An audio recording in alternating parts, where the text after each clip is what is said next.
2020 party എന്നും ജനങ്ങളോടൊപ്പം നിൽക്കുന്ന ഒരു പാർട്ടിയാണ്. വ്യവസ്ഥാപിത രാഷ്ട്രീയ പ്രസ്ഥാനങ്ങളിൽ നിന്നും തീർത്തും വ്യത്യസ്തമായി ജനങ്ങളെ അണിനിരത്തിക്കൊണ്ട് ജനങ്ങളുടെ ഭാഗമായി ജനങ്ങൾക്ക് വേണ്ടി പാർശ്വവൽക്കരിക്കപ്പെട്ട ജനവിഭാഗങ്ങൾക്ക് വേണ്ടി എന്നും പ്രവർത്തിക്കുന്ന ഒരു രാഷ്ട്രീയ പ്രസ്ഥാനമാണ് 2020 പാർട്ടി. ഇപ്പോ പഞ്ചാബിനേക്കാൾ മുകളിലായി ലഹരിക്ക് അടിമപ്പെട്ട് കുറ്റകൃത്യങ്ങളിൽ ഏർപ്പെടുന്ന സംസ്ഥാനങ്ങളെ എടുത്ത് നോക്കിയാൽ അതിൽ ഏറ്റവും ഒന്നാം സ്ഥാനത്ത് ലഹരിക്ക് അടിമപ്പെട്ട് കുറ്റകൃത്യങ്ങൾ നടക്കുന്ന ഒരു സംസ്ഥാനമായി കേരളം മാറിയിരിക്കുന്നു. ഇത് ഞാനോ 2020 പാർട്ടിയോ പറയുന്നതല്ല. ക്രൈം റെക്കോർഡ്സ് ബ്യൂറോയിൽ ഇന്ത്യയിൽ തന്നെ ഇന്ന് രേഖപ്പെടുത്തുന്ന ക്രിമിനൽ കുറ്റങ്ങളിൽ ലഹരിക്ക് അടിമപ്പെട്ടവരുടെ കുറ്റങ്ങളിൽ അത് കേരളം ഒന്നാം സ്ഥാനത്തെന്ന് പറയുമ്പോ ഈ സംസ്ഥാനത്ത് ജീവിക്കുന്ന ഞാനും നിങ്ങളുമൊക്കെ തലകുമ്പിട്ട് കുറ്റത്തിന് അല്ലെങ്കിൽ ആ കുറ്റത്തിന് കൂട്ടുനിൽക്കുന്നവരായി മാറുന്ന ഒരു സാഹചര്യത്തിലേക്ക് നമ്മളെ നയിച്ചുകൊണ്ടിരിക്കുകയാണ്. നമുക്കറിയാം, നമ്മുടെ യുവാക്കൾ അവർ ഭാവി വാഗ്ദാനങ്ങളാണ്. ഈ സംസ്ഥാനത്തെ മുന്നോട്ട് നയിക്കേണ്ടവരാണ്. പക്ഷെ ഇന്ന് ഒരു 100 പേരെ എടുത്താൽ അതില് 60 പേരും ഇന്ന് ഏതെങ്കിലും ഒരു ലഹരിക്ക് അടിമപ്പെടുന്ന സാഹചര്യം. അത് മദ്യമായിക്കൊള്ളട്ടെ, അല്ലെങ്കിൽ പുകവലി ആയിക്കൊള്ളട്ടെ, കഞ്ചാവ് ആയിക്കൊള്ളട്ടെ, MDMA ആയിക്കൊള്ളട്ടെ, രാസലഹരി ആയിക്കൊള്ളട്ടെ, എന്തുമായിക്കൊള്ളട്ടെ, ഏതെങ്കിലും ഒരു ലഹരിക്ക് അടിമപ്പെട്ട് ഏകദേശം 70% ആളുകൾ ഇന്ന് കേരളത്തിൽ ലഹരിക്ക് അടിമപ്പെടുന്നു എന്ന് പറയുമ്പോ ഈ സംസ്ഥാനത്തിന്റെ പോക്ക് അത് എത്രത്തോളം ദയനീയമായിട്ടാണ് എന്ന് നമ്മൾ മനസ്സിലാക്കണം.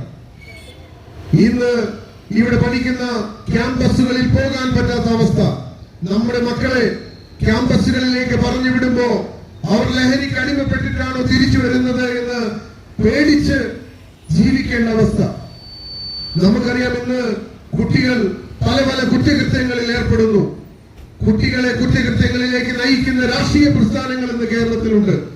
അവരെ പരമാവധി ചൂഷണം ചെയ്തുകൊണ്ട് തങ്ങളുടെ രാഷ്ട്രീയ പ്രസ്ഥാനങ്ങളെ വളർത്താൻ ശ്രമിക്കുന്ന ഇവിടുത്തെ ഭരണകക്ഷികളടക്കം അവരുടെ സ്റ്റുഡന്റ് യൂണിയനുകളെയും അല്ലെങ്കിൽ യുവ യൂണിയനുകളെയും എല്ലാം ഉൾപ്പെടുത്തിക്കൊണ്ട് ഈ കുട്ടികളെ തെറ്റായ മാർഗത്തിലേക്ക് നയിക്കുമ്പോൾ അതിനൊരു മാറ്റം ഉണ്ടാകണമെന്ന് ആഗ്രഹിച്ചുകൊണ്ട് ഇതുപോലെയുള്ള ജാതിയും ഉത്ബോധ പ്രവർത്തനങ്ങളുമായി 2020 മുന്നോട്ട് പോവുകയാണ്. 2020 പാർട്ടിയെ കുറിച്ച് പറയുമ്പോൾ നമുക്കറിയാം, ജനക്ഷേമമാണ് നമ്മൾ മുന്നോട്ട് വെച്ചിരിക്കുന്ന രാഷ്ട്രീയം. നമ്മൾ ഭരിക്കുന്ന പഞ്ചായത്തുകളിലും ബ്ലോക്കിലും ജില്ലാ ഡിവിഷനിലും ഒക്കെ അവിടുത്തെ കർഷകരെയും ജനങ്ങളെയും എല്ലാം സ്വയം പര്യാപ്തരാക്കിക്കൊണ്ട് ഒരു വലിയ മുന്നേറ്റം നയിച്ചുകൊണ്ട് മുന്നോട്ട് പോകുന്ന ഒരു പാർട്ടിയാണ് 2020. അവരവർ വസിക്കുന്ന സ്ഥലത്ത് ഏതെങ്കിലും രീതിയിൽ ലഹരിക്കെതിരെ അല്ലെങ്കിൽ അടിമപ്പെടുന്ന യുവാക്കളോ അല്ലെങ്കിൽ അതിഥി തൊഴിലാളികളോ ആരുമായിക്കൊള്ളട്ടെ, ആരുണ്ടെങ്കിലും അവരെ നേർവഴിക്ക് നയിക്കാൻ 2020 പാർട്ടി എന്നും മുന്നിട്ട് നിൽക്കണമെന്ന് ഞാൻ പറയാൻ ആഗ്രഹിക്കുകയാണ്. കാരണം വഴിതെറ്റുന്ന യുവതലമുറ ഒരു സംസ്ഥാനത്തെ പിന്നോട്ട് നയിക്കും. അതുകൊണ്ട് തന്നെ യുവതലമുറയെ മുന്നോട്ട് നയിക്കണമെങ്കിൽ 2020 പാർട്ടിയെ പോലെയുള്ള ഈ സമൂഹത്തിൽ നല്ലത് മാത്രം ചിന്തിക്കുന്ന രാഷ്ട്രീയ പ്രസ്ഥാനങ്ങൾ മുന്നോട്ട് വരണം.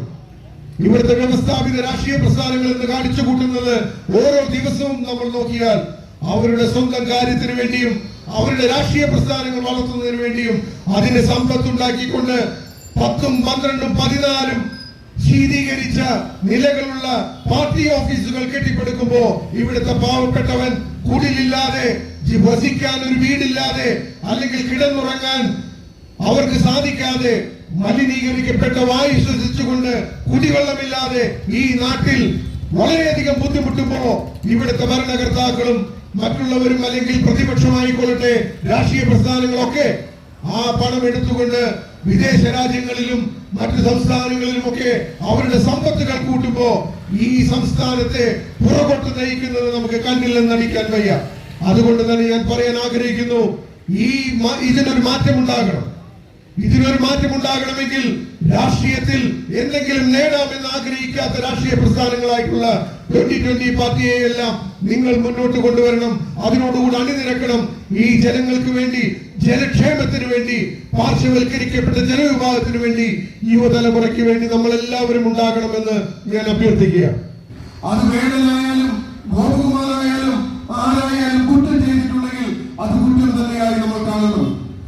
സിനിമാ വ്യവസായത്തിൽ ഇപ്പോ ഏറ്റവും അറിയപ്പെടുന്ന സംവിധായകർ, അവരെയും ഇതുപോലെ റെയ്ഡുകളുമായി ബന്ധപ്പെട്ട് കഞ്ചാവും MDMA-യും രാസലഹരിയുമായി ബന്ധപ്പെട്ട് അറസ്റ്റ് ചെയ്യുന്ന അവസ്ഥ.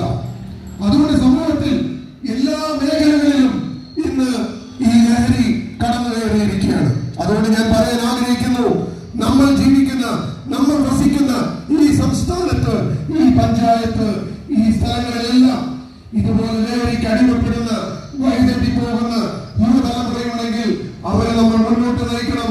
അവർക്ക് സ്വയം പര്യാപ്തത ഉണ്ടാക്കി കൊടുക്കണം, അവർക്ക് നേർവഴി കാണിച്ചു കൊടുക്കണം, അവരെ പഠനത്തിൽ സഹായിക്കണം. അതുകൊണ്ട് എന്നും 2020 പാർട്ടീസിന് ഇത് മുന്നിൽ നിന്ന് നയിക്കാൻ ഒപ്പമുണ്ടാകുമെന്ന് മാത്രം പറഞ്ഞുകൊണ്ട് ഈ യോഗം, ഈ സമാപന യോഗം ഔപചാരികമായി ഉദ്ഘാടനം ചെയ്തതായി പ്രഖ്യാപിച്ചുകൊണ്ട് ഞാൻ എന്റെ വാക്കുകൾ ഉപസംഹരിക്കുന്നു.